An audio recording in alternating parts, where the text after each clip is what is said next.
Hello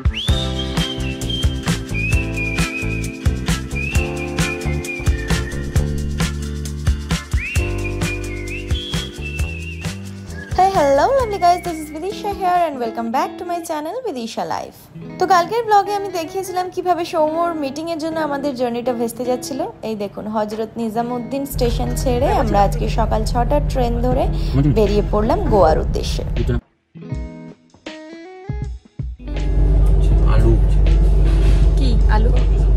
ওটা আলুর চিকেনের নাও নি?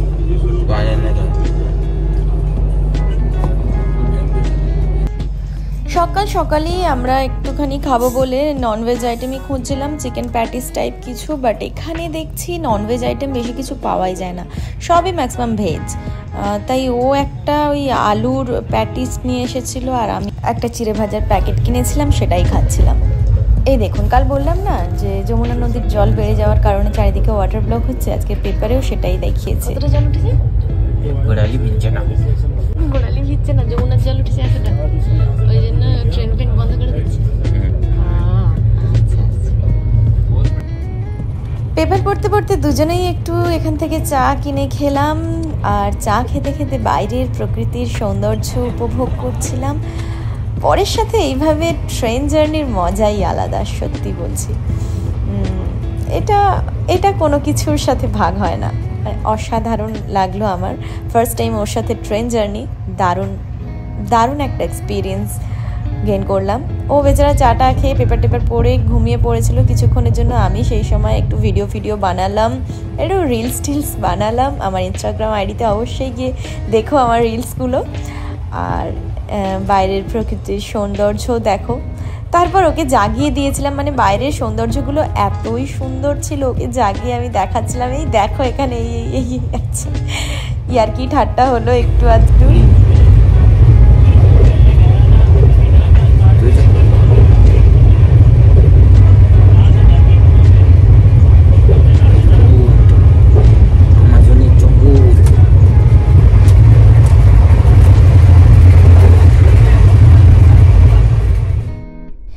এটা সম্ভবত আমরা কোটায় ঢোকার আগের কোনো একটা জায়গা পার করছি, কারণ কোটাতেই ট্রেনটা ফার্স্ট থেমেছিল এবং ওখান থেকে আমরা খাবার অর্ডার করে নিয়েছিলাম লাঞ্চটা আমাদের। বাট অ্যাজ ইউজুয়াল এখানে ভেজ আইটেমের প্রায়োরিটি বেশি ছিল, কারণ আমরা ননভেজ অর্ডার করে যে ভোগান্তি আমাদের হয়েছিল, মানে আমি আর জীবনেও কখনো বাইরে গিয়ে বিরিয়ানি খাওয়ার বায়না ধরবো না। কলকাতার বিরিয়ানি ইজ দ্য বেস্ট।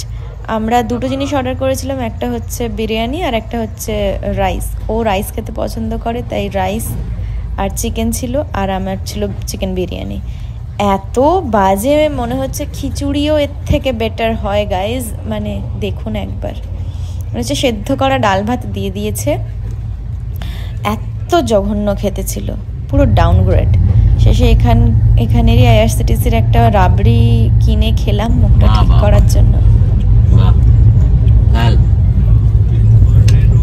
তুমি তো আমার ভিডিও করে দেবে না, কি করবো?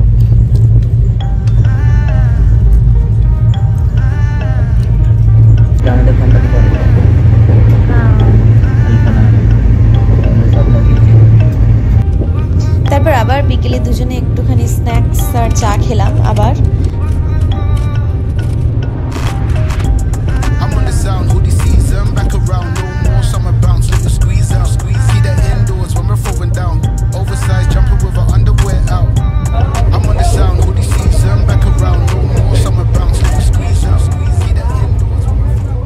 এরপর আর বাইরের খাওয়ার রিস্ক রাখিনি, ট্রেনেতেই যে খাবার দিয়েছিল সেখান থেকেই অর্ডার করে নিলাম। তো একটা ভেজ নিয়েছিলাম, একটা ননভেজ নিয়েছিলাম, কারণ সেটাতেও আমরা রিস্ক রাখিনি। বাই চান্স যদি ননভেজটা খারাপ খেতে হয়, আমরা অন্তত ভেজটা দিয়ে তো খেতে পারবো, কারণ যতবার দেখলাম এখানে ভেজের প্রায়োরিটি বেশি।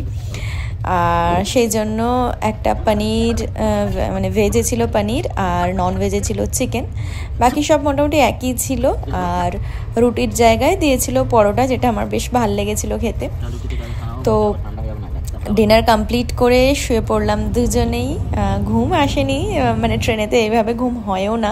দুজনে মিলে অনেকক্ষণ ধরে বদমাইশি করছিলাম, খুনসুটি করছিলাম, ইয়ার্কি ঠাট্টা মারছিলাম, এই করেই কেটে গেল অর্ধেক রাত। মাঝ স্টেশনে অনেকবার ট্রেন থেমেওছে, অনেক যা লোকজন উঠেছে, তো আমি শুয়ে পড়েছিলাম, ও জেগেছিল। দেন নেক্সট মর্নিং আমরা এবার নামবো। তার আগের কিছু ভিউ দেখিয়ে দিই আপনাদেরকে। এই যে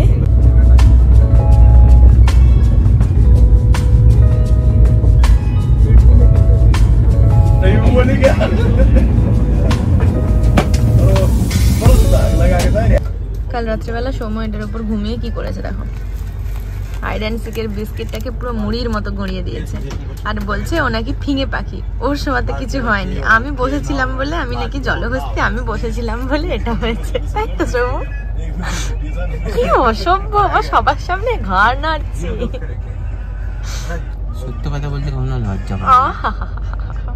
সত্য কথা। তুমি খাও, তুমি এটার উপর শুয়েছিলে। একটা ওই ফর্ম করেছে, একটা আর্টিস্টিক ওই ও ফর্ম আচ্ছা, করেছে। তুমি শুয়েছিলে বলে। আর জলহস্তি আমি বসেছিলাম বলে কিছু হয়নি। এদিকটা দেখো গড়িয়ে গেছে, এই জন্য এই দিকটা আমি শুয়েছিলাম বলে একটা আর্টিস্টিক স্টোন, একটা যেন মনে হচ্ছে একটা স্টোন আর একটা স্টোনের উপরে আছে, একটা আর্টিস্টিক ওই ফর্ম করেছে। আর আমি সবার সামনে কিছু বলছি না ড্যাশের কথা। বলবে খাবে, নিজে গুড়িয়েছো নিজেই খাবে।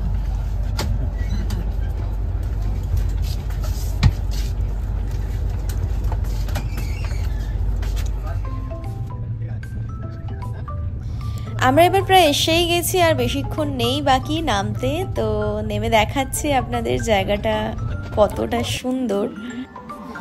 আলটিমেটলি আমরা পৌঁছে গেছি গোয়াতে। তো কাপল গোল হিসেবে গোয়া ট্রিপ না থাকলে হয়, লাইফে একবার হলেও কাপলসদের গোয়া ট্রিপ করা উচিত।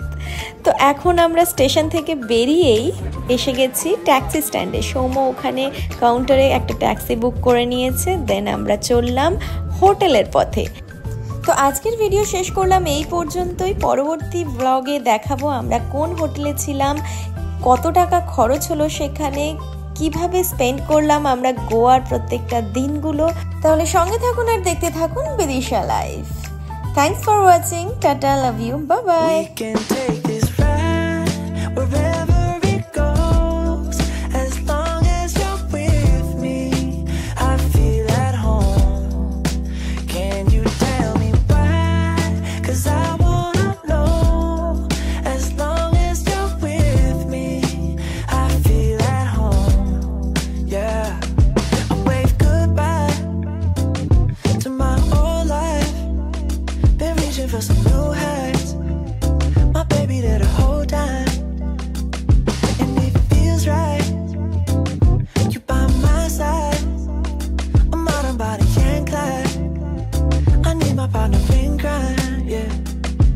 Sometimes you can't even see what's right in front of you.